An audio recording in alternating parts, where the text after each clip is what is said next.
ایمان علی نے بھارتی فلم رئیس ٹھکرائی تو ماہرہ خان نے پکڑ لی۔ فلم انڈسٹری میں نئی بحث کا آغاز ہو گیا۔ پاکستان شوبز انڈسٹری کی خوبرو اداکارہ ایمان علی نے بڑا دعویٰ کر دیا۔ کہتی ہیں بالی ووڈ کنگ شاہ رخ خان کے ساتھ فلم رئیس سب سے پہلے انہیں آفر ہوئی تھی۔ اداکارہ عفت عمر نے ایک انٹرویو کے دوران ایمان علی کو سوالیہ انداز میں کہا، مجھے معلوم ہے شاہ رخ خان کے ساتھ فلم ہماری ایک اداکارہ نے کی ہے، لیکن رئیس کے لیے پہلے آپ کو آفر ہوئی تھی مگر آپ نے ان سے اسکرپٹ مانگ لیا۔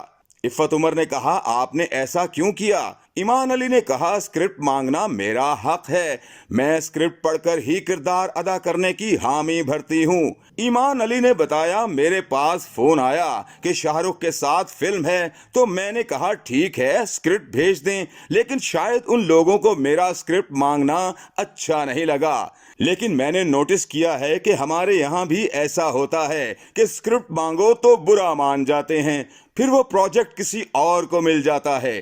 ایمان علی نے کہا، جب انہوں نے ایک قریبی دوست کو بتایا کہ انہوں نے شاہ رخ خان کی فلم کے لیے اسکرپٹ مانگا تو سب حیران ہو گئے اور کہا کہ وہ پاگل ہیں جنہوں نے اتنا بڑا موقع اپنے ہاتھ سے گنوا دیا۔ عفت عمر نے کہا، شاہ رخ خان کے ساتھ فلم کرنے کا موقع کون گنواتا ہے؟ جس پر ایمان علی بولیں، چاہے فلم شاہ رخ خان کے ساتھ ہو یا کسی اور کے، اس سے فرق نہیں پڑتا، سٹوری اچھی ہونی چاہیے، فلم اچھی ہونی چاہیے، تب ہی کام کروں گی۔ ایمان علی کے اس انکشاف نے سب کو حیران کر دیا۔